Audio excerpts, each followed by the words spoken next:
तो last class में हम लोगों ने क्या पढ़ा, कुछ क्वेश्चंस वगैरह किए थे जिसमें डेरिवेशंस वगैरह था और सेंटर ऑफ मास किस तरीके से निकालते हैं, ये सारा चीज़ था, है ना। तो सेंटर ऑफ मास का सारा क्वेश्चन हम लोग लगभग कर लिया था। अब आगे चलते हैं हम लोग velocity of centre of mass and acceleration of centre of मास निकालते हैं। उसके बाद फिर हम लोग आगे मोमेंटम कंजर्वेशन वगैरह स्टार्ट करेंगे। सर वो हॉलो कोन का नहीं किया है डेरिवेशन? जरूरत नहीं है ना हॉलो कौन, देखो क्या है ना, डेरिवेशन तो बहुत सारी चीज का हो सकता है, लेकिन होलोकॉन का तुम लोग को एक बार खुद से करके देखो, नहीं आता है तो मेरे से पूछो, वही जरूरत नहीं है। देंगे ना, मतलब नहीं वो देंगे। यूनिट हो, टू नहीं, पाई आर इंटू डी आर वो देंगे ना, एलिमेंट। एलिमेंट जो है ये वाला लेना पड़ेगा तुम्हें। एक्स डिस्टेंस पे देखो गलती कहाँ पे होता है ना स्टूडेंट से, वाई डिस्टेंस पे जाकर के डी वाई थिकनेस का एलिमेंट चूज करेंगे। तो ये जो डी वाई थिकनेस का ऊपर एलिमेंट से चूज लेना किया है। है, मुझे ये वाला फिर लेंथ लेना पड़ेगा, ठीक है, क्योंकि इस जगह पे एक ट्राइंगल बन रहा है ऐसा, ये एंगल थीटा लिया तो, so this length is d y. तो ये लेंथ हमारा कुछ और हो जाएगा,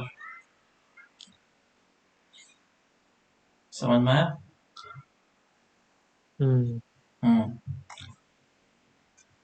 वैसे सिलेबस में है नहीं सॉलिड का, इसीलिए मैंने एक्स्ट्रा में करा दिया। और सर वो आप बोल रहे थे ना कुछ वो शीट का, कौन सा ट्रायंगुलर शीट? शीट जैसा किसका कराएंगे? ट्रायंगुलर शीट का तो करा दिया ना मैंने इसका करा दिया था ना सॉलिड कोन का, और मैंने बताया था ट्रायंगुलर शीट का भी डेरिवेशन इसी तरीके से होता है। Okay sir. उसका h/4 है सेंटर ऑफ मास। देखो ट्रायंगुलर शीट में क्या करना, ये इस तरीके से शीट लेना, और क्योंकि ये शीट है तो इसके लिए तुम वाई डिस्टेंस पे जाकर के डी वाई थिकनेस का एलिमेंट चूज करना। तो ये जब एलिमेंट चूज करेंगे तो इसका सेंटर ऑफ मास इसी जगह पे होगा। तो इसमें मुझे कॉर्नर वाले मास को नेग्लेक्ट करना है, इतने से मास को, उसको मानना है रेक्टेंगल ही है। इसका छोटा सा एरिया कितना हो जाएगा, दिस, अगर लेंथ को मैंने आर एज्यूम करा है तो आर इंटू डी वाई, ये एरिया हो जाएगा, और इसका मास कितना हो जाएगा, dm will be equals to sigma into d a, ये मास निकला। और सेंटर ऑफ मास का फॉर्मूला क्या होता है, इंटीग्रेशन, बोलो, y D m divide by integration d m. Dm. ये वाई सी एम का फॉर्मूला होता है, एक्स में तो जीरो ही होना है। तो वाई डी एम का वैल्यू पुट कर लो, sigma D A divide by integration sigma D A, sigma cancel out हो जाएगा। अब डी ए का वैल्यू पुट कर लो, तो इंटीग्रेशन वाई डी ए कितना आ जाएगा, r d y divide by integration r d y. अब मुझे आर को निकालना पड़ेगा, सो दिस इज, नीचे का एल मान लेता हूँ और ये हाइट एच मान लेता हूँ, ठीक है, हाइट एच मान लिया। तो ट्रायंगल बनता हुआ दिख रहा है,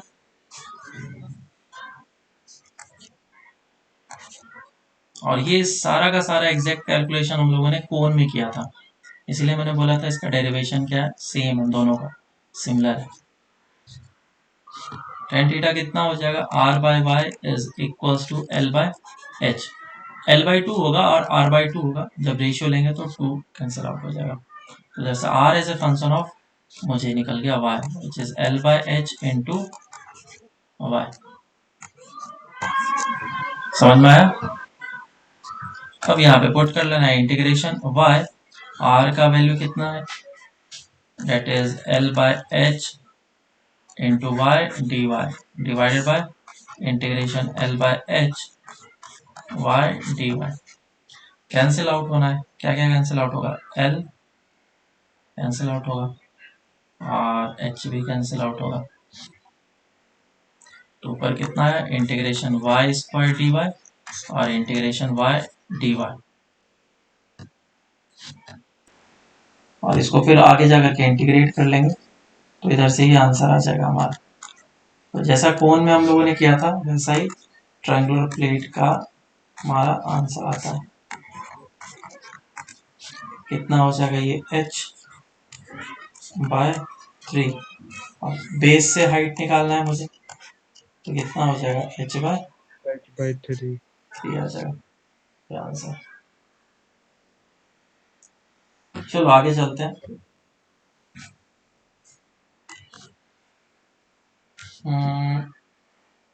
वेलोसिटी ऑफ सेंटर ऑफ मास,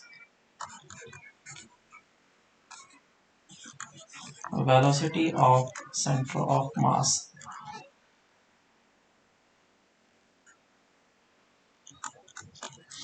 अब क्या हो रहा है कि ढेर सारे पार्टिकल्स हैं। पहले एक्स वाई एक्सिस बना लेता हूँ। मान लो कि हमारे पास ढेर सारे पार्टिकल्स हैं और जो पार्टिकल्स हैं वो किसी किसी डायरेक्शन में जा रहे हैं, मूव कर रहे हैं। तो ये पार्टिकल इस डायरेक्शन में जा रहा है v1 से, ये पार्टिकल इस डायरेक्शन में जा रहा है v2 से, ये पार्टिकल इस डायरेक्शन में जा रहा है v3 से। किसी भी डायरेक्शन में जा सकता है 1 2 3। इसका जो सेंटर ऑफ मास बनेगा किसी लोकेशन पे बनेगा, इस जगह पे बना, तो ये भी किसी डायरेक्शन में मूव करेगा क्योंकि सेंटर ऑफ मास भी इफेक्टिवली मूव करना ही करना है। अब देखो हर एक वेलोसिटी का कंपोनेंट होगा, एक x में, एक y में और एक z में। उसी तरीके से सेंटर ऑफ मास का भी जो कंपोनेंट होगा वो x में होगा, y में होगा और z में होगा। इसका निकालना काफी आसान है आंसर। हम लोग को XCOM का फॉर्मूला पता है, क्या है m1x1 plus m2x2 upon m1 plus of m2। मैंने इसको क्या करा, टाइम के रेस्पेक्ट में डिफरेंशिएट कर दिया पूरे equation. dx by dt is equals to m1 dx1 by dt plus m2 dx2 by dt divided by total mass। so ये जो rate of change of x coordinate of centre of मास है वो क्या निकाल के देगा, velocity of centre of mass in x direction. और ये क्या चीज है, x1 कोऑर्डिनेट का रेट ऑफ चेंज है, डेट इज x डायरेक्शन में वेलोसिटी 1 का plus m2 vx2 divided by m1 plus of m2। ये वेलोसिटी ऑफ सेंटर ऑफ मास का इक्वेशन है। ये सिर्फ x डायरेक्शन में, सेम वे में y डायरेक्शन में होगा, z डायरेक्शन में भी सेम पैटर्न होगा। इवन वेलोसिटी को अगर मैं वेक्टर फॉर्म में भी लिखूं तो भी हमारा ऐसा ही आंसर निकलेगा, m1 v1 vector plus m2 v2 vector upon m1 plus of m2। अब अगर 3 पार्टिकल होंगे तो 3 इस जगह पे m1 v1 आएगा।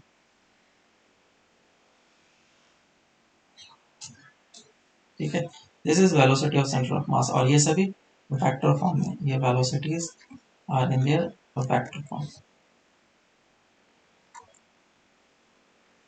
और इन सभी का x कोऑर्डिनेट का रेट ऑफ चेंज हमारा ये, y कोऑर्डिनेट का रेट ऑफ चेंज भी यही होगा और z कोऑर्डिनेट का भी ऐसा होगा। तो ये पूरा एक सिस्टम का मैंने सेंटर ऑफ मास लिया।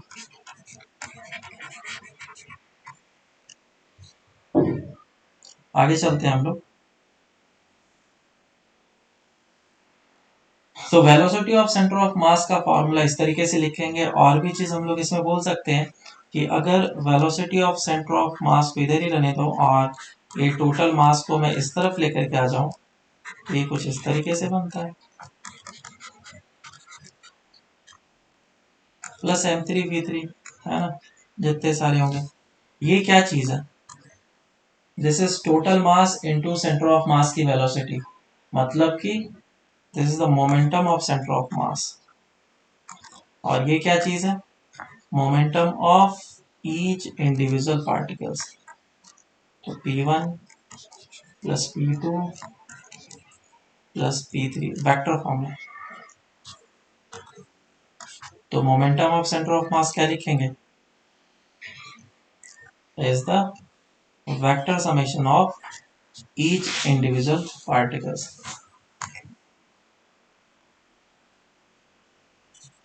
momentum of center of mass is equals to the vector sum of momentum of individual particles.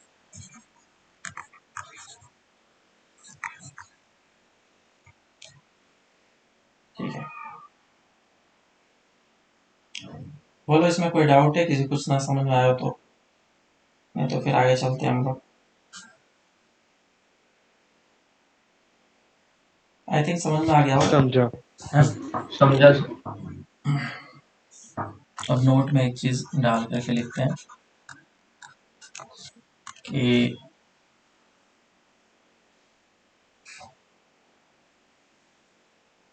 Statement 1 दिया गया है, बोला गया है कि if the velocity of all the particles,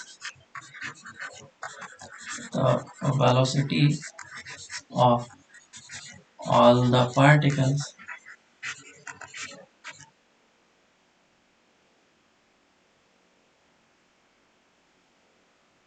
of a system is zero,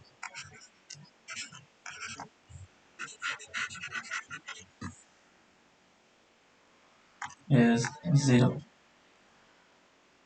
A centre statement of 1. मास की भी zero velocity है। If the velocity of all the particles of a system is zero, then velocity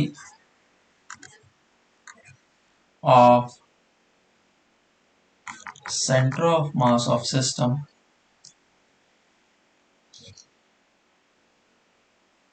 will also be zero.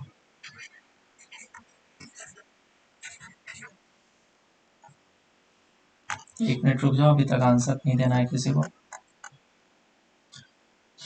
जो भी सोचना है मन में सोचो। स्टेटमेंट 2, दूसरा स्टेटमेंट दे रहा हूं कि if the velocity of all the particles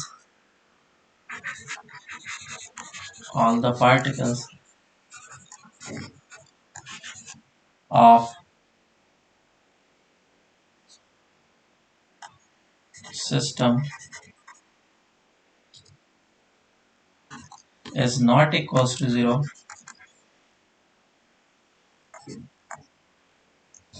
then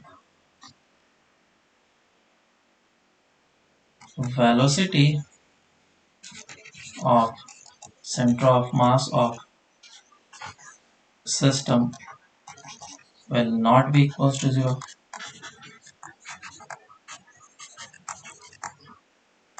Will not be equals to zero.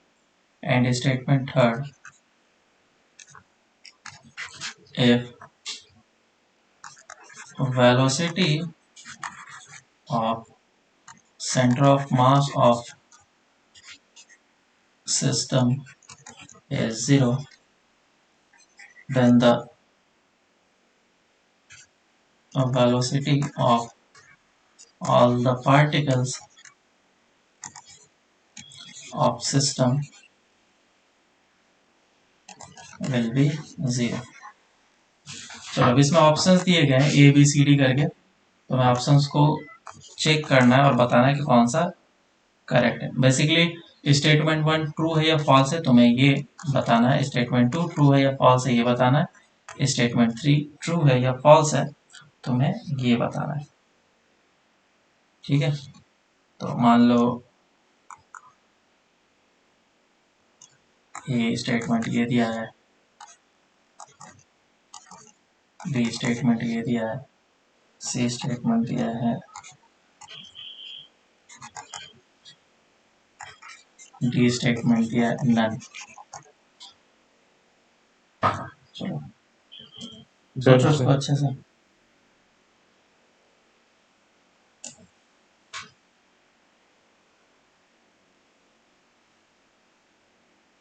कर लिया क्या?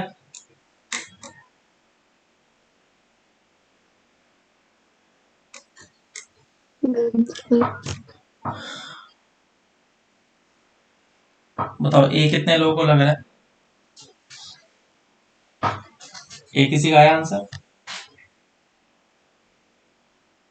डी किसी का आंसर आ रहा है? सी किसी का आंसर आ रहा है? सर मेरा। सर मेरा। और डी किसी का आ रहा है? इसका आंसर होगा सी। कैसे? फर्स्ट स्टेटमेंट देखते हैं हम लोग, क्या बोला है? If the velocity of all the particles of a system is zero then the velocity of centre of mass of the system will also be zero. मतलब सभी पार्टिकल अगर रेस्ट पे है तो बिल्कुल सभी पार्टिकल, ये आंसर लिख देता हूँ, आंसर इज सी। अगर सभी पार्टिकल रेस्ट पे हैं तो ऑफकोर्स ना ऊपर सारे टर्म जीरो हो जाएंगे, v3 plus up to so on जितने भी टर्म्स हैं सभी जीरो हो जाएंगे। तो velocity of centre of mass भी क्या निकल के आएगा? जीरो निकल के आएगा। तो पहला स्टेटमेंट ट्रू है।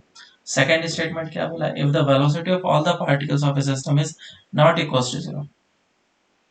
सभी पार्टिकल की वेलोसिटीज जीरो नहीं है, लेकिन सेंटर ऑफ मास की वेलोसिटी जीरो हो सकती है या नहीं हो सकती है? तो स्टेटमेंट में बोला है कि नहीं होगी। अगर जीरो नहीं है तो सेंटर ऑफ मास की वेलोसिटी भी जीरो नहीं होगी, लेकिन ये गलत है। क्यों? जैसे कि मान लो दो ही पार्टिकल है और ये दोनों पार्टिकल जो है इस तरीके से अप्रोच कर रहे हैं एक दूसरे को, तो एक वेलोसिटी पॉजिटिव होगा और दूसरा वेलोसिटी क्या होगा? नेगेटिव होगा। तो जब हम लोग m1v1 plus of m2v2 upon total mass लिखेंगे तो ये क्वांटिटी पॉजिटिव बनेगा और ये क्वांटिटी नेगेटिव बनेगा। तो velocity of centre of mass ultimately कितना हो जाएगा? जीरो। तो ये स्टेटमेंट हो गया फॉल्स। थर्ड वाला बोला क्या है कि सेंटर ऑफ मास की वेलोसिटी अगर जीरो है तो मैं बोल सकता हूँ कि हर एक पार्टिकल रेस्ट पे। ऐसा जरूरी नहीं है, क्योंकि वापस से इसी कंडीशन को सेटिस्फाई कर लो कि सेंटर ऑफ मास की वेलोसिटी जीरो है लेकिन दोनों पार्टिकल क्या है? मूव कर रहे हैं। ठीक है, तो ये कुछ स्टेटमेंट्स है जो कि अच्छे तरीके से समझना जरूरी है। अब आगे क्वेश्चन कर लेते हैं, सिंपल सिंपल से पहले करते हैं। ये मास है 2m और इसकी वेलोसिटी v है, इसका मास है m और इसका वेलोसिटी v है। Find velocity of centre of मास। निकालो जल्दी से।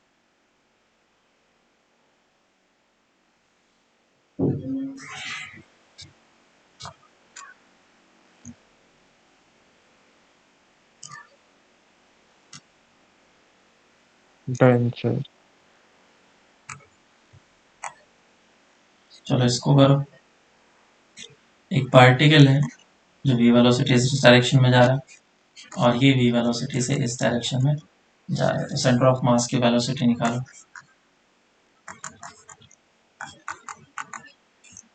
चलो पहला वाला सॉल्व करते हैं। तो फर्स्ट वाला काफी आसान है। Velocity of centre of mass is equal to m1v1 plus of m2v2 upon m1 plus of m2। m1v1 कितना हो जाएगा? 2m इंटू v, इसको फर्स्ट माना, इसको second, that is m into minus v divide by total mass, that is 2m plus of m। कितना आ जाएगा ये? mv upon 3m v by 3। तो जहाँ पे भी सेंटर ऑफ मास होगा ये centre of mass v by 3 से मूव कर रहा होगा अपनी डायरेक्शन में। सर सेकंड भी हो गया। सभी लोग सेकंड भी कर लो जल्दी से।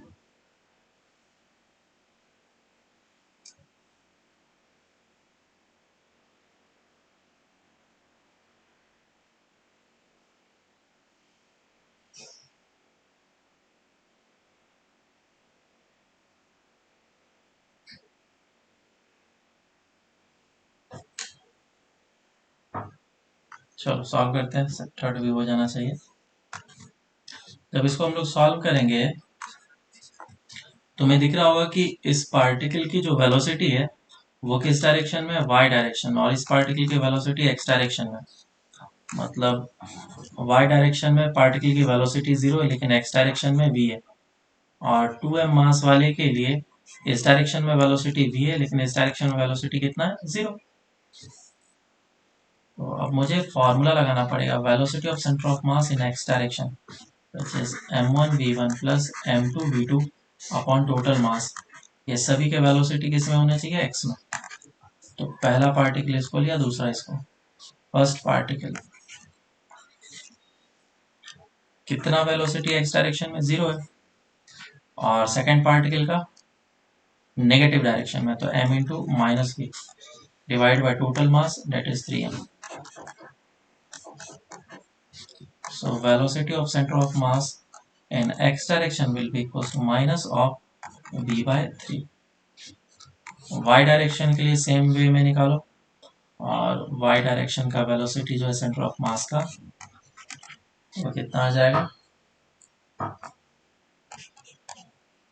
v by 3 पॉजिटिव में। तो अगर तुमसे स्पीड बोला है सेंटर ऑफ मास का निकालना, so speed of the centre of mass. Sir वो y में 2v/3 आ रहा है। अच्छा हाँ, मास तो मैंने देखा है, 2m मास है ना, 2v/3 होगा। वेलोसिटी ऑफ सेंटर ऑफ मास हमने अभी निकाला आई कैप जे कैप में। अगर तुम्हारा स्पीड निकालना हो तो स्पीड कैसे निकलेगा? रूट अंडर ऑफ v/3 का होल स्क्वायर प्लस 2v/3 का होल स्क्वायर, ये आ जाएगा आंसर। बराबर। चलो नेक्स्ट क्वेश्चन कर लेते हैं एक, और फिर हम लोग नेक्स्ट स्टार्ट करेंगे। मान लो कि एक पार्टिकल है इस जगह पे, और एक पार्टिकल है इस जगह पे। इसका मास है m, इसका मास है m, और एक मास इस जगह पे 2m। ये इस डायरेक्शन में जा रहा है v से, और ये भी इस डायरेक्शन में जा रहा है v से। तो पूछा गया 2m मास की वेलोसिटी किधर होनी चाहिए ताकि इसके सेंटर ऑफ मास मूव ना करे। फाइंड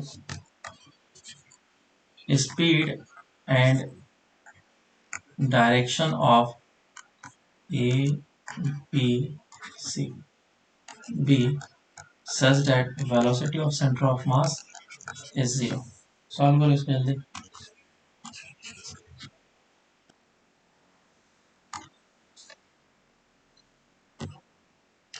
तो सॉल्व करते हैं। लेट्स से कि इसकी वेलोसिटी जो है x डायरेक्शन में इधर ही होनी चाहिए। हमें पता है इधर क्यों होगा, नहीं पता है तो कोई बात नहीं, एज्यूम कर लो कि इस डायरेक्शन में vx और इस डायरेक्शन में vy। तो जब velocity of centre of mass in x direction निकालेंगे तो वो क्या आना चाहिए? 0। और मेरे पास इक्वेशन बनेगा m1v1 प्लस m2v2। इसको मैं 1 मान लेता हूँ, 2 मानता हूँ, और इसको 3। m इंटू वी हो जाएगा plus m into v x 2m mass plus इसका तो 0 हो जाएगा, डिवाइड बाय टोटल मास। इधर से मेरे पास वी एक्स निकल के आएगा, डेट इज v/2, है ना। और y डायरेक्शन के लिए भी -v/2 ना। हाँ माइनस आएगा। और y डायरेक्शन के लिए भी हमें सेम काम करना पड़ेगा, that is equals to m1v1 plus m2v2 plus m3v3 divide by total mass. तो पहले का 0, दूसरे का कितना हो जाएगा? m into v y plus 2m, और मास m into v minus negative direction में टोटल मास। इधर से तुम्हारे पास वी वाई कितना आ जाएगा? v/2। तो प्रॉपर डायरेक्शन भी आ गया मेरे को इधर। Velocity of centre of mass will be, नहीं, वेलोसिटी ऑफ जो पार्टिकल है b वाला है ना, उसकी हो जाएगी -v/2 i cap and plus v/2 j cap which is v/√2 metre पर सेकेंड स्क्वायर। और डायरेक्शन 45 डिग्री पे ऑब्वियस सा चीज हो जाएगा। इसे ऐसे जाना चाहिए 45 डिग्री पे, सिमेट्रिकल। आगे चलते हैं, एक्सेलरेशन ऑफ सेंटर ऑफ मास देखते हैं। एक्सेलरेशन ऑफ सेंटर ऑफ मास, तो काम वही चीज है जो भी वेलोसिटी निकला उसको एक बार और डिफरेंशिएट कर लो, तो मुझे क्या दे देगा वो, acceleration of centre of mass. So acceleration of centre of mass is equals to m1 a1 plus m2 a2 upon m1 plus of m2, और एक्सेलरेशन वेक्टर क्वांटिटी है तो वेक्टर डाल दिया, और अगर x डायरेक्शन में चाहिए तो सेंटर ऑफ मास का, that will be m1 ax1 plus m2 ax2 divided by total mass। तो ये चीजें हैं जो हमें याद रखना है।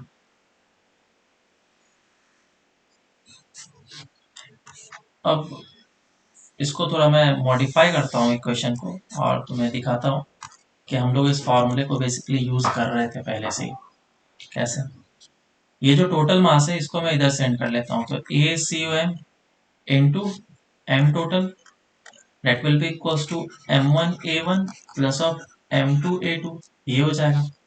और ये जो है सेंटर ऑफ मास पे जो भी फोर्स लग रहा है that is equals to mass into acceleration के बराबर होता है। so this is external force on the system, this is F external on the system is equals to m1 a1 plus of m2 a2। याद है क्या, किसी भी system पे हम लोग ये इक्वेशन यूज करते थे, लगाते थे, हाँ है ना। This is the equation for system, equation for system. तो हमने जितने भी फॉर्मूले लगाए ये एज्यूम करते हुए लगाए कि हमारा मास कैसा है, पॉइंट मास है, क्योंकि ये जो फॉर्मूला वैलिड है ये सिर्फ पॉइंट मास के लिए वैलिड है।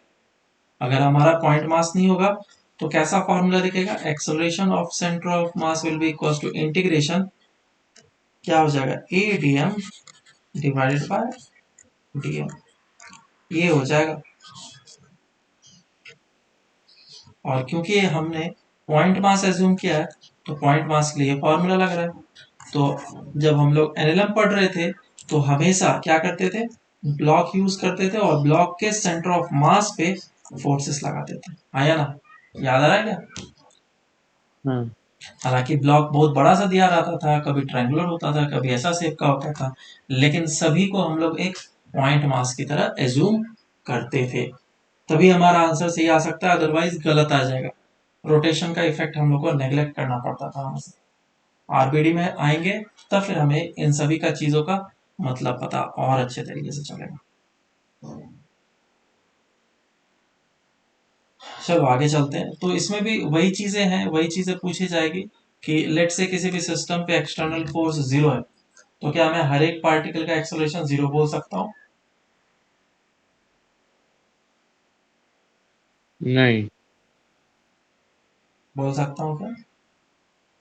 अगर एफ बोल एक्सटर्नल सकते 0 है इसका मतलब ये नहीं है कि सिस्टम रेस्ट पे है, सिस्टम सॉरी, मतलब ईच इंडिविजुअल पार्टिकल रेस्ट पे, ऐसा नहीं बोल सकते। जैसे कि मैं नोट में लिख देता हूँ, if f external on any system is equals to 0, then it does not mean that the acceleration of each particle is 0। और एग्जांपल भी दे देता हूँ मैं इसका, जैसे कि स्पेस में कोई भी दो मासेस रखे हुए हैं, है ना, दो स्टार्स हैं, m1 है एंड m2, और इस पे कोई भी एक्सटर्नल फोर्स नहीं लग रहा है सिस्टम पे, बहुत ही बढ़िया। लेकिन इंटरनल फोर्सेस तो लगेंगे, ग्रेविटेशनल फोर्स वो तो लगेगा, और इक्वल इन अपोजिट होगा, equal in magnitude and opposite in direction, जिसके कारण से इसका एक्सेलरेशन इस डायरेक्शन में होगा और इसका एक्सेलरेशन इस डायरेक्शन में होगा, लेकिन एक्सेलरेशन ऑफ सेंटर ऑफ मास क्या रहेगा, 0। तो इस बात को हमेशा याद रखेंगे कि एफ एक्सटर्नल सिस्टम पे 0 है, if F external on the system is 0 then we can say that acceleration of center of mass is 0, but a1 not equals to 0 and a2 not equals to 0, may and may not be equals to 0 बोला जाए। और ये चीज हमारे लिए important है। अगर system का एक्सटर्नल फोर्स 0, तो जिस डायरेक्शन में 0 होगा, एक्स डायरेक्शन में 0 है, तो सेंटर ऑफ मास का एक्सेलरेशन एक्स डायरेक्शन में 0 होगा। स्टूडेंट क्या समझ लेता है कि एक्सटर्नल फोर्स 0 होना चाहिए। एक्सटर्नल फोर्स तो भाई एक्स डायरेक्शन और वाई डायरेक्शन में निकाला जा सकता है ना, अलग अलग, है ना। तो अगर एक्स डायरेक्शन में 0 बोला है तो सिर्फ एक्स डायरेक्शन में सेंटर ऑफ मास मूव नहीं करेगा, लेकिन वाई में तो मूव कर सकता है ना। ठीक है, यहाँ पे इसको पूरा का पूरा सेंटर ऑफ मास का एक्सेलरेशन 0 नहीं बोलेंगे, तो सिर्फ एक्स डायरेक्शन के लिए 0 बोलेंगे।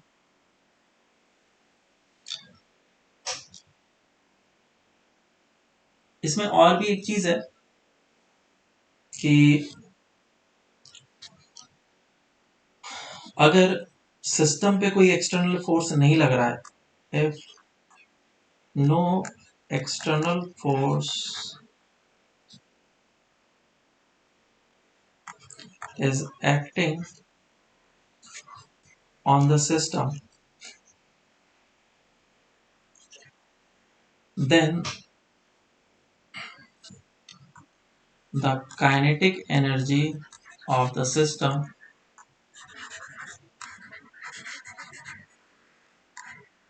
will remain constant.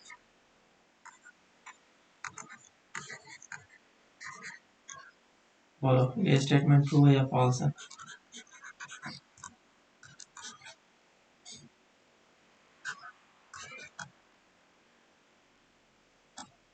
क्या ये स्टेटमेंट ट्रू है या फॉल्स है?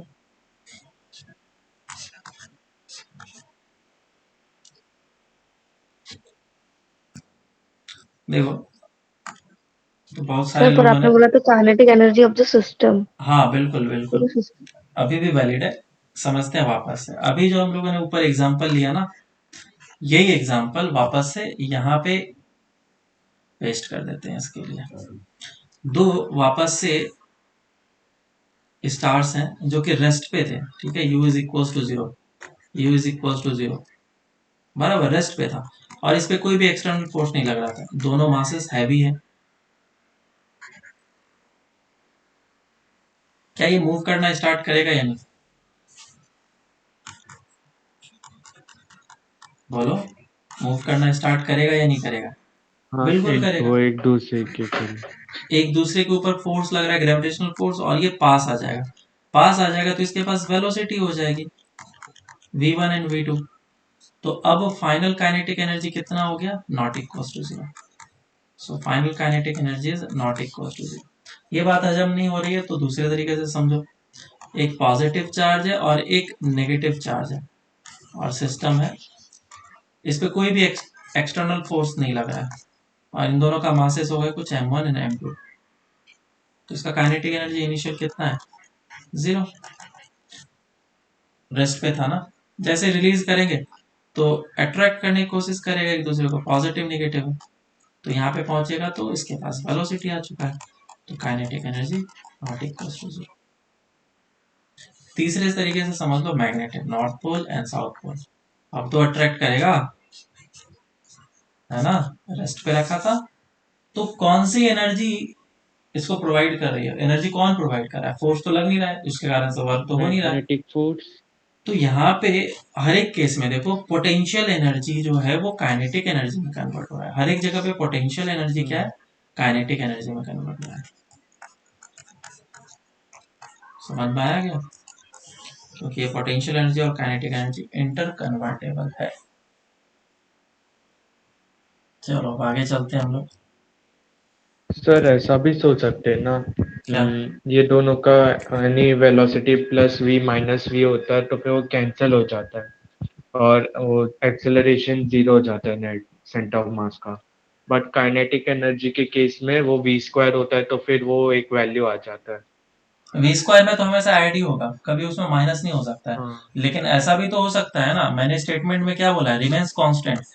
तो इनिशियल अगर 0 था, हम्म। फाइनल भी 0 हुआ, तो इसका मतलब रिमेन्स कांस्टेंट है। इनिशियल अगर 10 था जूल था और फाइनल भी 10 जूल हुआ, तो इसका मतलब ये रिमेन्स कांस्टेंट है। ठीक है। सर वो वेलोसिटी स्पीड हो रहा था ना, वो जब पास आ रहे तो। हाँ, तो स्पीड हो रहा है ना। मान लो ये हाँ। मान लो कि एक्सेलरेशन दोनों में नहीं है, तो ये 5 से मूव कर रहा था, ये 5 से मूव कर रहा था, जब यहाँ पे भी पहुंचता तब भी 5 से ही मूव कर रहा होता, तब तो हम्म। काइनेटिक एनर्जी कांस्टेंट हो जाता।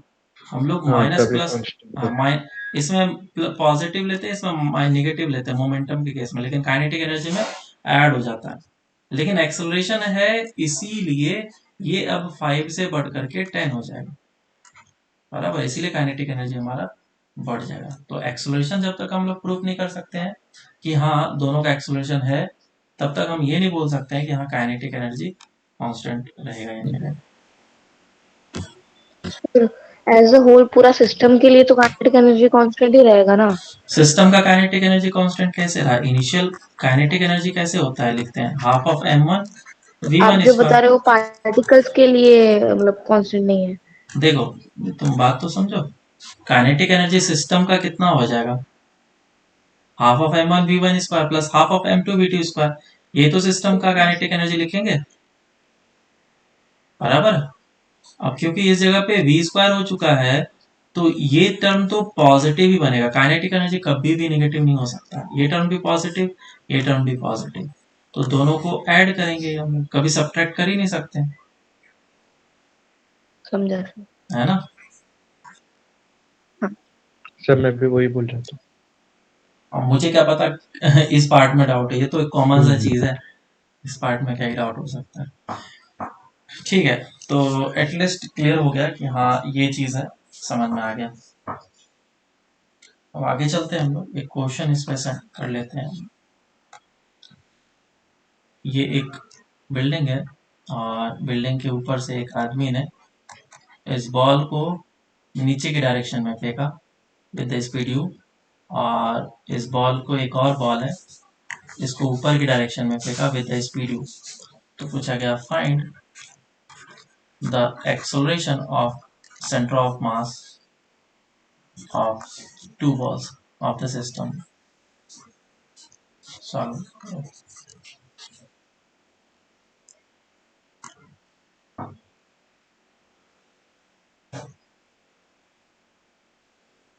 सर दोनों का मास सेम है ना? R m मास है और इसका भी m मास।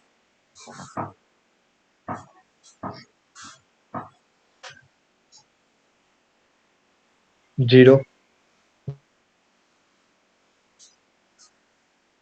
0 आ रहा है। और किसी का कुछ?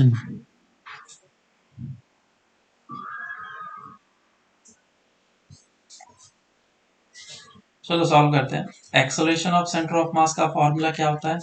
m1a1 plus m2a2 upon total mass. इस पे ग्रेविटी नीचे की डायरेक्शन में लग रहा है और इस पे भी ग्रेविटी नीचे की डायरेक्शन में लग रहा है, तो acceleration of centre of mass will be m into minus G और m into minus G divided by 2m। m m cancel out कर लो, आंसर कितना आ जाएगा? Minus G. तो acceleration of centre of mass minus G आएगा। Even चाहे तुम्हारा इसका 2m मास क्यों ना हो, चाहे 4m मास क्यों ना हो, एक्सेलरेशन ऑफ सेंटर ऑफ मास अगर फ्री फॉल हो रहा है तो ऑलवेज माइनस जी ही होगा। हाँ। ठीक है। हम्म। हाँ,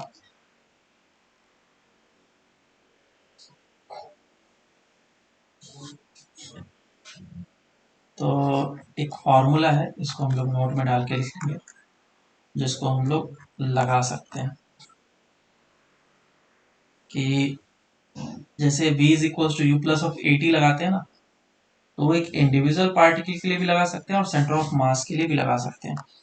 तो velocity of centre of mass is equal to u plus of a into t. दूसरा, जैसे v square minus u square equal to 2s लगाते हैं, तो सेम फॉर्मूला हम लोग सेंटर ऑफ मास के लिए भी लगा सकते हैं। 2as, तो इधर से तुम्हारे पास displacement of centre of mass निकल जाएगा and last s is equal to ut plus half at square, u t plus half of at square. तो ये सारे फॉर्मूलेज हम लोग सेंटर ऑफ मास के लिए लगा सकते हैं और आसानी से क्वेश्चन को कर भी सकते हैं। ठीक है, काफी जगह पे यूजफुल होता है। Okay sir. आगे चलते हैं मोमेंटम कंजर्वेशन, यहाँ से असली काम स्टार्ट होता है।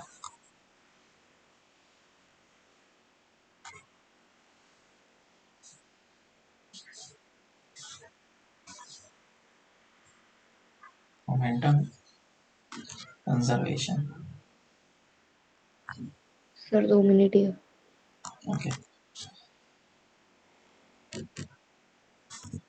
तो मोमेंटम कंजर्वेशन में हमें कुछ चीजें समझना पड़ेगा कि जैसे कि ऊपर अब हम लोगों ने देखा ना कि अगर एफ एक्सटर्नल सिस्टम पे 0 है तो एक्सेलरेशन ऑफ सेंटर ऑफ मास क्या होता है, 0।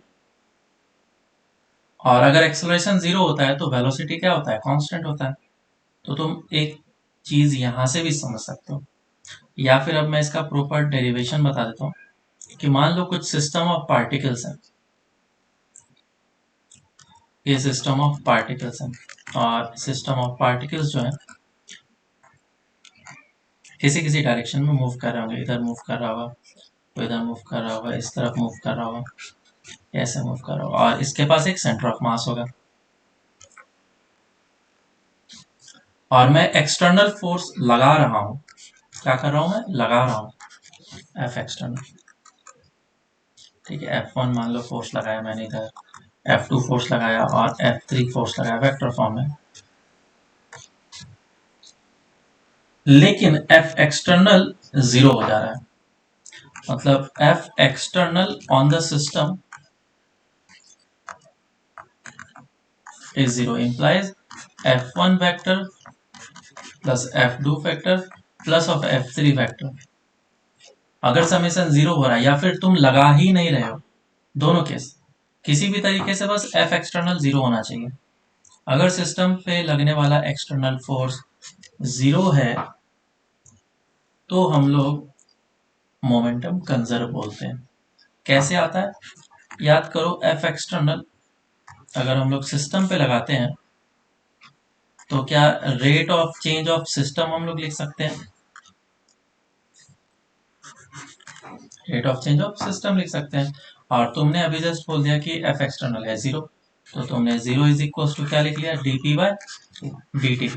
ये सिस्टम का रेट ऑफ चेंज 0 आ रहा है, तो इसको मैं लिख सकता हूँ dp of system is equal to 0, और इसको इंटीग्रेट करूंगा इनिशियल से लेकर के फाइनल तक। तो पूरे सिस्टम का मोमेंटम फाइनल माइनस पूरे सिस्टम का momentum initial is equal to 0 हुआ।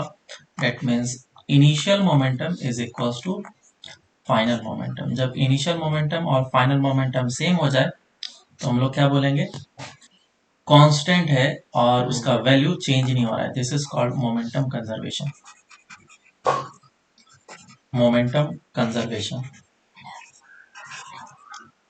ठीक है, मतलब कि momentum of the system will not change.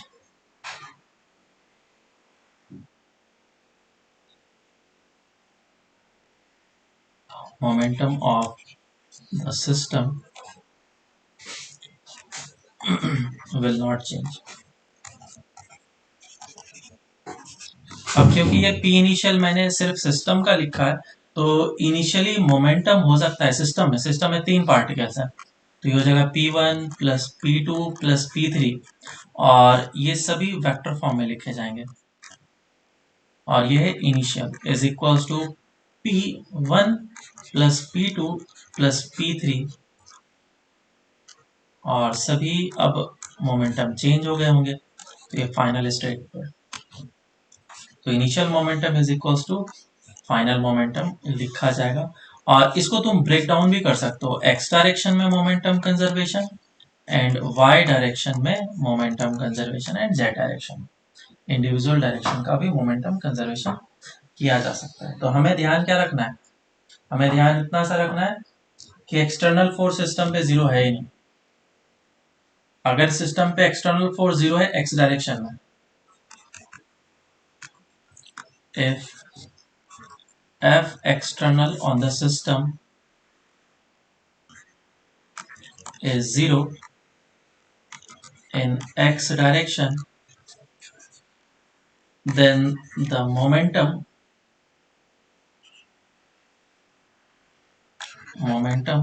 of the system will be conserved only in x direction. ठीक है, और y डायरेक्शन के बारे में हम लोग कमेंट नहीं कर पाएंगे जब तक कि y डायरेक्शन के बारे में हमें कुछ पता ना चला। तो अभी के लिए बस इतना से ही समझते हैं और इस पे कुछ क्वेश्चंस वगैरह करना स्टार्ट करते हैं। जैसे एक क्वेश्चन हम लोगों ने किया था कि एक मास को फेंका था। स्क्रीन पर लो ना। बोलो, कुछ बोल रहे हो? हाँ सर, स्क्रीन ऊपर लेना। बोलो।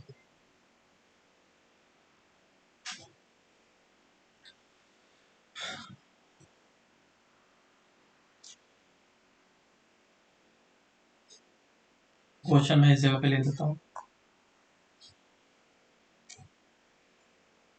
At the highest point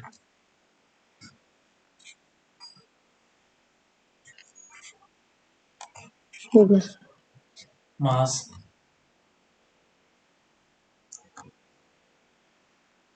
breaks into two particles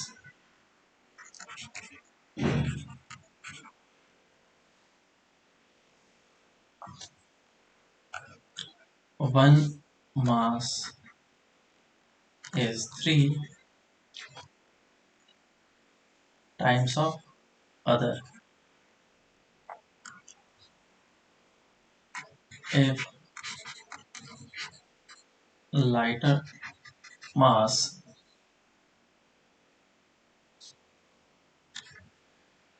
comes to its point of projection,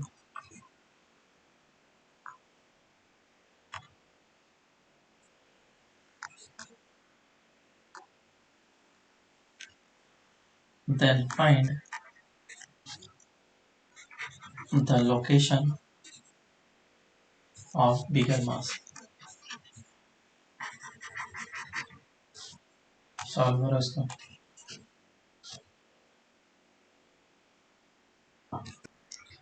तो देखो इसमें क्या करना पड़ेगा, अगर किसी भी पार्टिकल को फेंका गया और वो हाईएस्ट पॉइंट पे जाकर के टूट गया, दो मासेस में, एक बड़ा मास और एक छोटा मास, एक का मास अगर मैंने m माना तो दूसरे का कितना होगा 3m मास। तो इस लोकेशन पे है ना, आगे की डायरेक्शन में जा रहा होगा और जैसे ब्रेक किया टूटा, उस समय इस पे एक्सटर्नल फोर्स लग रहा है कि नहीं, पहले तो मुझे ये बताओ। एक्सटर्नल फोर्स केवल सिर्फ और सिर्फ वर्टिकल डायरेक्शन में लग रहा है mg, लेकिन क्या एक्स डायरेक्शन में लग रहा है क्या? नहीं। Net external force on system in X direction is 0, so we can conserve momentum in X direction, बराबर। So we can conserve momentum in X direction. X direction में मोमेंटम कंजर्व कर सकते हैं। तो टॉप मोस्ट पोजिशन पे जब ये 3m मास का बॉल था तो कितने वेलोसिटी से जा रहा था, u cos थीटा से, और जब टूट गया m मास में और 2m मास में, सॉरी 3m मास, m और 3m मास में, तो ये पार्टिकल इधर जाएगा तब तो वो अपने उसी लोकेशन पे पहुंचेगा, पॉइंट ऑफ प्रोजेक्शन पे। तो इसके पास वेलोसिटी कितनी हो जानी चाहिए, इसका मतलब v1 हो जाना चाहिए फिर u cos थीटा, क्योंकि उसी जगह पे पहुंच रहा है। तो अब मैं मोमेंटम कंजर्वेशन करूंगा। सो इनिशियल मोमेंटम कितना हो जाएगा, initial momentum will be equals to m into v और फाइनल मोमेंटम कितना हो जाएगा m1v1 प्लस m2v2, लेकिन वेक्टर फॉर्म है तो वेलोसिटी साइन के साथ पुट करेंगे m1v1, तो ये हो जाएगा m into v one which is u cos theta, और माइनस साइन पुट कर लिया, प्लस 3m इंटू v2। अब क्योंकि इनिशियल मोमेंटम और फाइनल मोमेंटम x डायरेक्शन में निकाला है, वो सेम होना चाहिए, तो इक्वल कर लेता हूँ। सो 3mu cos theta is equals to minus of mu cos theta plus 3m v2। इधर से मेरे पास 4mu cos theta is equals to 3m v2 आ जाएगा, m से m कैंसिल आउट हो जाएगा और v2 निकल के आ जाएगा। v2 कितना है 4/3 u cos theta। तो ये हाइट तुम्हें पता है, ये हाइट कितना है कैपिटल एच, और ये कहाँ पे जाके गिरेगा फिर तुम निकाल सकते हो, रेंज वगैरह हम लोगों ने पढ़ के रखा है प्रोजेक्टाइल मोशन। तो ये बस कंजर्वेशन करने का तरीका बताया, लेकिन इस क्वेश्चन को हम लोग करते दूसरे तरीके से। कैसे? सेकेंड मेथड में दूसरे तरीके से, यहाँ पे जब पहुंचेगा ये बॉल, तो इसका सेंटर ऑफ मास का जो लोकेशन है, सेंटर ऑफ मास का लोकेशन वो यहीं पे होना चाहिए, वो चेंज नहीं होना चाहिए। तो जो छोटा वाला मास है वो पीछे गिर गया, यहाँ पे गिर गया, तो बड़ा वाला मास आगे जाके गिरना चाहिए, ताकि ट्रेजेक्ट्री सेंटर ऑफ मास का चेंज ना हो और वो उसी जगह पे रहे, क्योंकि एक्स में चेंज नहीं हो सकता, वाई में ग्रेविटी बस लग रहा है। बस अब तुम फॉर्मूला लगा लो, ये x1 हो जाएगा और ये x2 हो जाएगा। m1 x1 is equals to m2 x2, m into r is equals to 3m into x2, m cancel out, तो x2 कितना आ जाएगा r/3। अब ये x2 निकल के आ गया, तो टोटल पोजीशन निकाल सकते हो, इस लोकेशन से डिस्टेंस कितना होगा, it will be r plus of r/3 which is 4r/3। समझ में आया क्या? देखो इस पे और भी क्वेश्चंस आ सकते हैं। दूसरा क्वेश्चन करते हैं। प्लैंक क्वेश्चन मैंने क्लास में कराया था, लास्ट क्लास में, लास्ट क्लास था या लास्ट टू लास्ट क्लास था, मैं फिर भी अभी कराऊंगा प्रैक्टिस के लिए। और ये क्वेश्चन काफी ज्यादा फेमस है। लेट से एक प्लैंक है जिसका मास 40 kg है, और एक जो पर्सन है, आदमी है, ये 20 kg का आदमी है, और ये जो लेंथ है, लेंथ दे रखा है 50 सेंटीमीटर। तो पर्सन अगर चलते हुए ए से बी तक पहुंचता है तो प्लैंक कितना मूव करेगा ये निकालना। Find the displacement of Planck. Solve करो इसको। तो देखो इसमें जो जो जो भी ब्लॉक है, प्लैंक है, प्लैंक और ग्राउंड के बीच में फ्रिक्शनलेस सरफेस है, ठीक है, नहीं तो फिर मोमेंटम कंजर्वेशन नहीं कर पाएंगे। सिस्टम में एक ले रहा हूँ, ये प्लैंक लिया और आदमी को एक सिस्टम के अंदर ले लिया, तो क्या अब इस सिस्टम पे एक्सटर्नल फोर्स लग रहा है क्या? वाई डायरेक्शन में लग रहा है mg नॉर्मल, लेकिन एक्स डायरेक्शन में क्या है? 0। एक्स डायरेक्शन में कोई भी फोर्सेस नहीं लग रहा है सिस्टम पे, तो मैं बोल सकता हूँ कि एक्स डायरेक्शन में मोमेंटम क्या होना चाहिए? कंजर्व होना चाहिए। और इसके लिए हम लोगों ने क्या किया था फिर? प्लैंक को मूव कराया था। लेट से कि आदमी अभी इस जगह पे है और प्लैंक थोड़ा सा डिस्टेंस इधर मूव कर जाएगा। ये फिगर बनाना सीख लो और रिजल्ट को एकदम बिल्कुल अच्छे तरीके से याद कर लो। तो अगर ये x डिस्टेंस मूव करेगा तो ये कितना डिस्टेंस मूव कर जाएगा? l minus of x।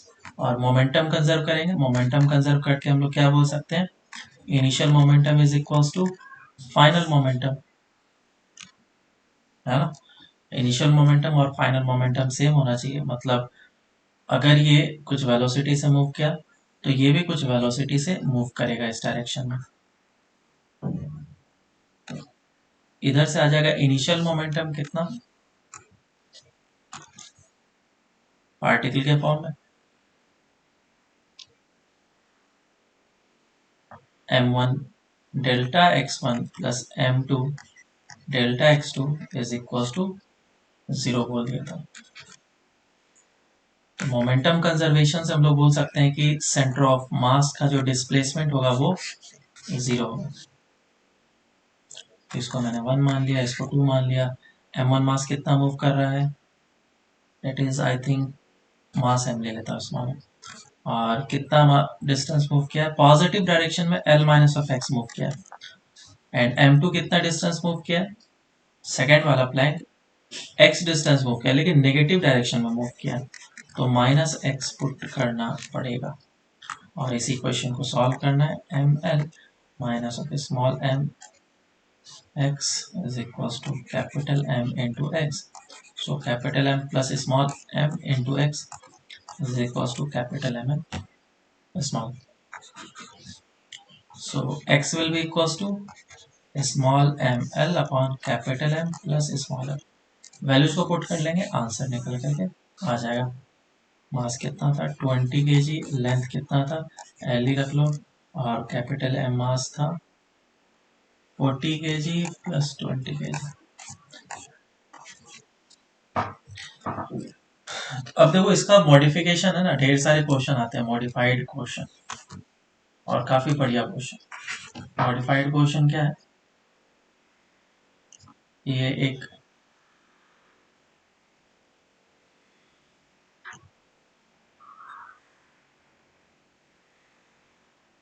इस तरह का कोई भी वेज है,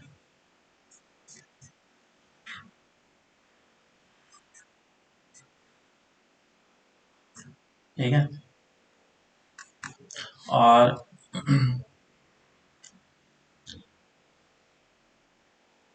ये जो रेडियस है वो कैपिटल आर है। एडवांस लेवल का क्वेश्चन काफी, आई थिंक एससीबी का है क्वेश्चन ये, और ये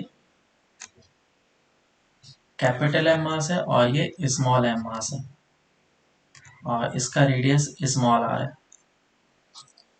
बोला गया neglect the effect of rotation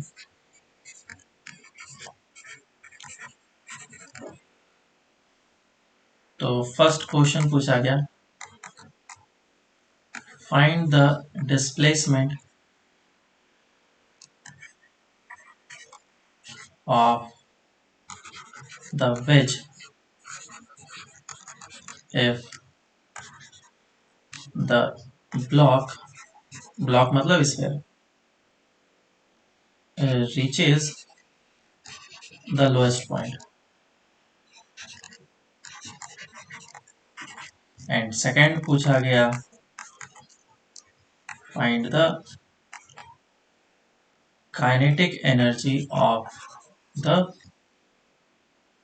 wedge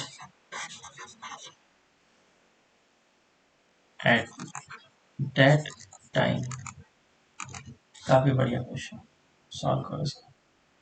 और ये ग्राउंड के ऊपर रखा हुआ है, ऑफ कोर्स ग्राउंड क्या है, फ्रिक्शनलेस सरफेस है, म्यू इज इक्वल टू 0।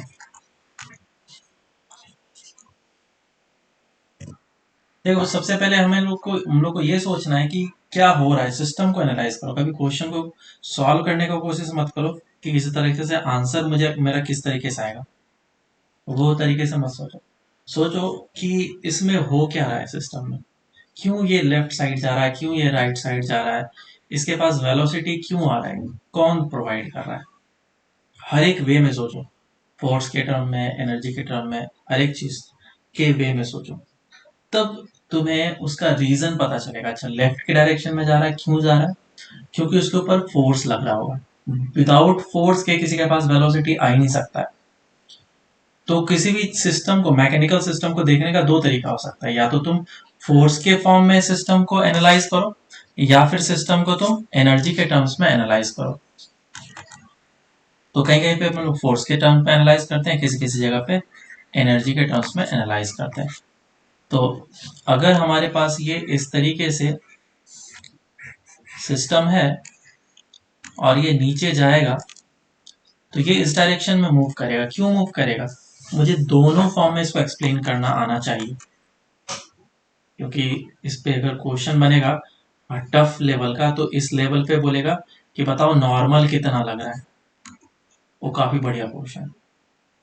तो मैं बताता हूँ, तो वो फोर्स के वे में समझेंगे तो क्योंकि ये कांटेक्ट मेंटेन करके रखा है तो ये नॉर्मल लगेगा, और ये जो नॉर्मल है इस डायरेक्शन में लगेगा। इस नॉर्मल का जो एक कंपोनेंट होगा वो एक्स डायरेक्शन में इसको मूव कराएगा, इसी के कारण से ये इस डायरेक्शन में मूव करना चाह रहा है। तो ये फोर्स के टर्म्स में समझा। अब एनर्जी के टर्म में समझते हैं। एनर्जी के टर्म्स में ये है कि क्योंकि ये जो बॉल है वो धीरे धीरे करके नीचे आते जा रहा है, तो इसका सेंटर ऑफ मास नीचे आ रहा है, और ये अगर सेंटर ऑफ मास हाइट नीचे जाएगा तो इसका पोटेंशियल एनर्जी क्या होगा, घटेगा। तो एनर्जी घट रहा है, वो एनर्जी घटा तो कहीं ना कहीं जाना चाहिए ना, हमने तो पढ़ा ही है बचपन में, energy neither can be created nor destroyed, ये सब सब पता है हमें, है ना। तो एनर्जी गया कहाँ, जो पोटेंशियल एनर्जी घटा वो गया कहाँ, काइनेटिक एनर्जी में जाएगा, बराबर। तभी तो इस बॉल के पास वेलोसिटी वगैरह आया है, तो इस बॉल के पास वेलोसिटी आ गया और इसके पास भी वेलोसिटी आया।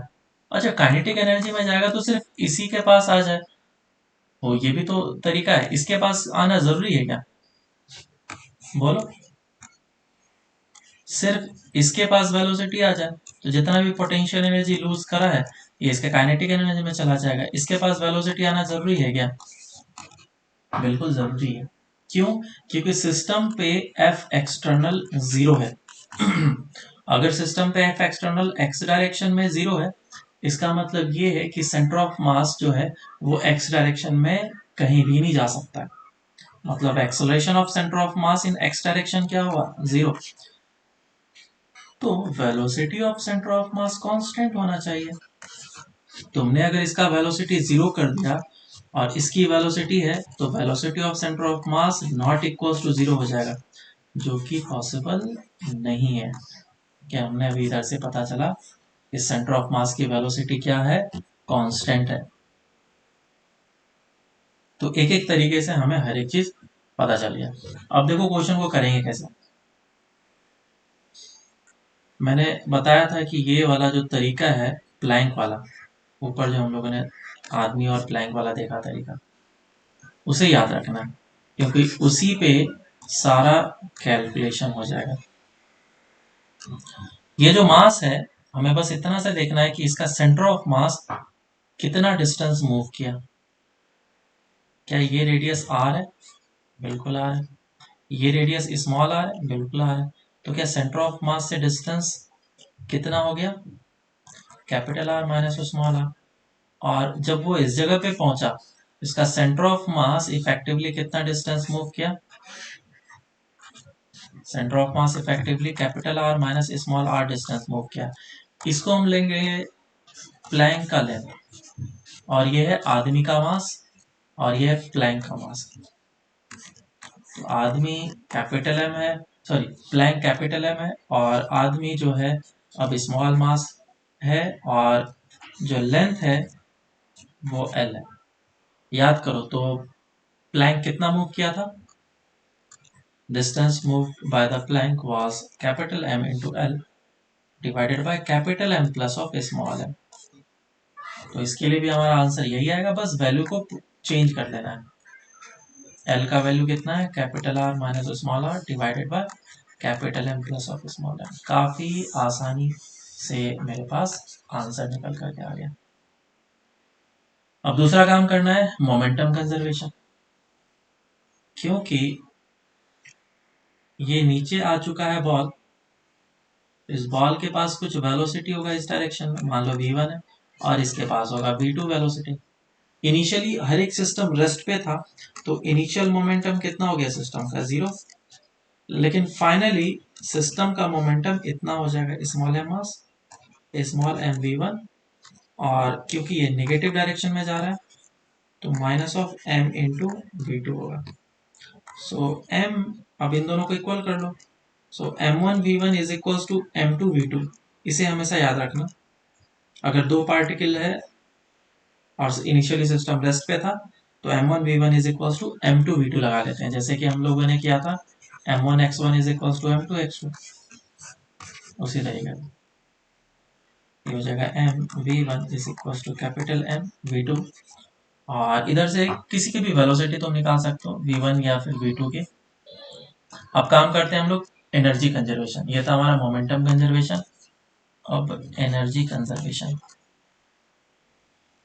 एनर्जी कंजर्वेशन, जितना भी पोटेंशियल एनर्जी है वो किस में गया, सिस्टम के काइनेटिक एनर्जी में। तो पोटेंशियल एनर्जी घटा कितना, दिस मच, और लेंथ कितना होता है mgh, h का value capital R minus small r, और काइनेटिक एनर्जी में जाएगा दोनों के, तो हाफ m, तो kinetic energy half m v1 square plus half m v2 square, ऐसा आ जाएगा। अब इसके वैल्यूज को पुट करना और आंसर निकालना, और कुछ नहीं करना है। मुझे काइनेटिक एनर्जी किसका चाहिए, v2 चाहिए, इसका मतलब v1 का वैल्यू पुट करना है। v1 कितना हो जाएगा, हाफ m v1 इज, इधर से v1 निकाल लो, capital M v2 upon small m, so this will be capital M v2 upon small m का whole square plus half m v2 square, और यह जाएगा half small m capital M square v2 square divide by m, इसको हटा दो, ये cancel out हो जाएगा, plus half m capital M v2 square. दोनों में से half m v2 square common ले लेता हूं मैं, और half m v2 square common लिया, हो जाएगा m by small m plus 1। बोलो सही है क्या?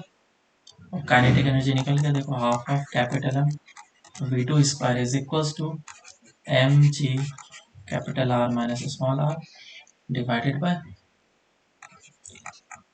This much, answer. So this is kinetic energy of the wedge.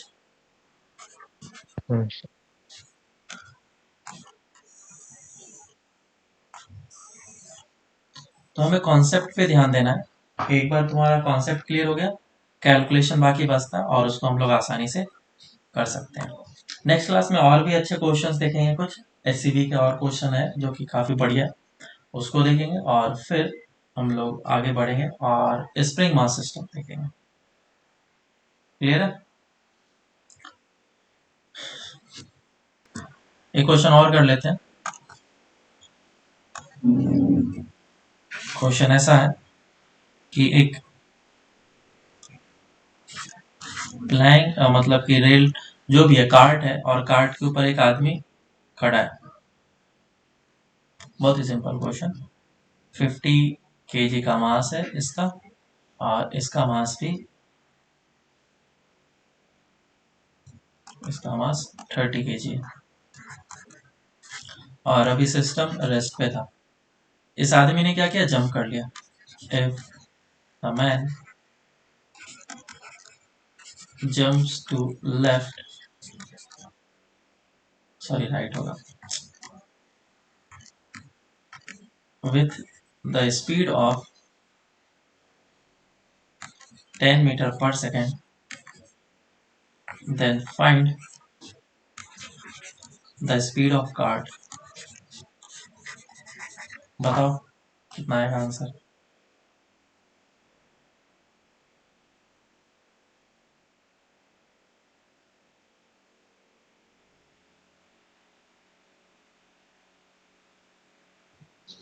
Sir 15/4। हाँ चलो करते हैं। देखो इनिशियली सिस्टम क्या था, रेस्ट पे था, तो इनिशियल मोमेंटम जीरो, तो क्या फाइनल मोमेंटम भी जीरो ही होना चाहिए। जब ये कूद जाएगा तो इसकी वेलोसिटी इस डायरेक्शन में कितनी हो जाएगी, 10 मीटर पर सेकेंड, और इसका मास 30 kg है। इसका वेलोसिटी एज्यूम कर लेता हूँ कि v होगा,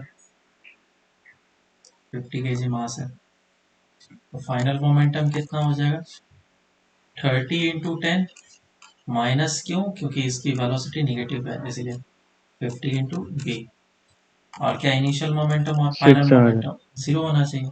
सो 0 is equal to 300 minus of 50v।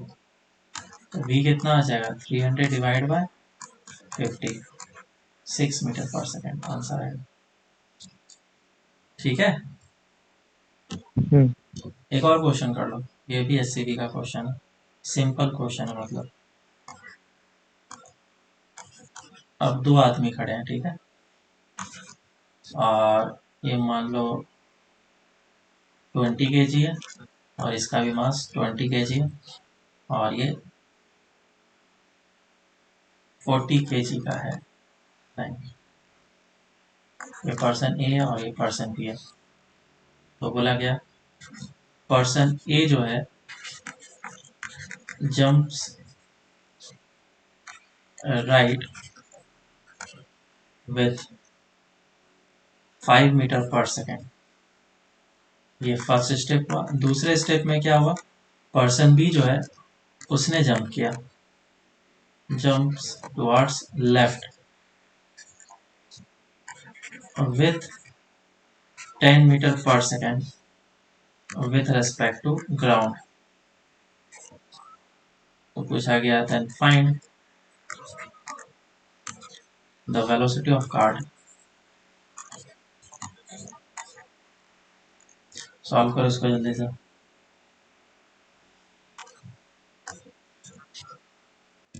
तो इस जगह पे दोनों साइमल्टेनियसली जंप नहीं किया है, दोनों अलग अलग जंप किया है और हमें फाइनल वेलोसिटी कार्ड का निकालना है। तो पहला वाला स्टेट में इनिशियल मोमेंटम क्या था, 0 था और आदमी ने जंप कर लिया। तो ये जो है पर्सन बी इसी जगह पे हुआ, लेकिन पर्सन ए जंप कर चुका है, कितने की स्पीड से गया, 5 से। तो 5 से गया, तो पूरा जो अब सिस्टम होगा ये वाला, ये अब इस डायरेक्शन में v से जाएगा। तो m1 v1 is equal to m2 v2, क्योंकि इनिशियल मोमेंटम सिस्टम का 0 था। तो इसका मास था 20, 20 into 5 is equal to mass कितना होगा, इसका 20 प्लस इसका 40, 60 60 इंटू v2। ठीक है, इसको v2 बोल लो। सो v2 कितना आ जाएगा, 20 इंटू 5/3 5 डिवाइड बाई 60। इसको अभी कैलकुलेट नहीं करते हैं। अब सिस्टम जो है वो इस डायरेक्शन में जा रहा है, कितने से, इतनी v2 वेलोसिटी से जा रहा है। तो इसके पास इनिशियल मोमेंटम था, बिल्कुल था। तो इनिशियल मोमेंटम हम लोग जानते हैं, क्योंकि ये जो है इस डायरेक्शन में v2 से जा रहा था। अब क्या हुआ, ये जंप कर गया। तो ये जंप कर गया कितने से, 10 मीटर पर सेकेंड से, और ग्राउंड के रेस्पेक्ट में इसकी वेलोसिटी है। तो याद रहे, हर एक की वेलोसिटी ऑलवेज ग्राउंड के रेस्पेक्ट में लिखेंगे। तो इसकी वेलोसिटी मान लेता हूँ v3 हो जाएगा इस डायरेक्शन में। तो initial momentum is equal to final momentum, यहाँ पे लिखना है। इनिशियल मोमेंटम कितना है इसका, ये 100 वेलोसिटी है ना। Total mass is 60 into 20 into 5 divide by 60। और ये नेगेटिव डायरेक्शन में वेलोसिटी था, तो माइनस साइन मुझे देना जरूरी है।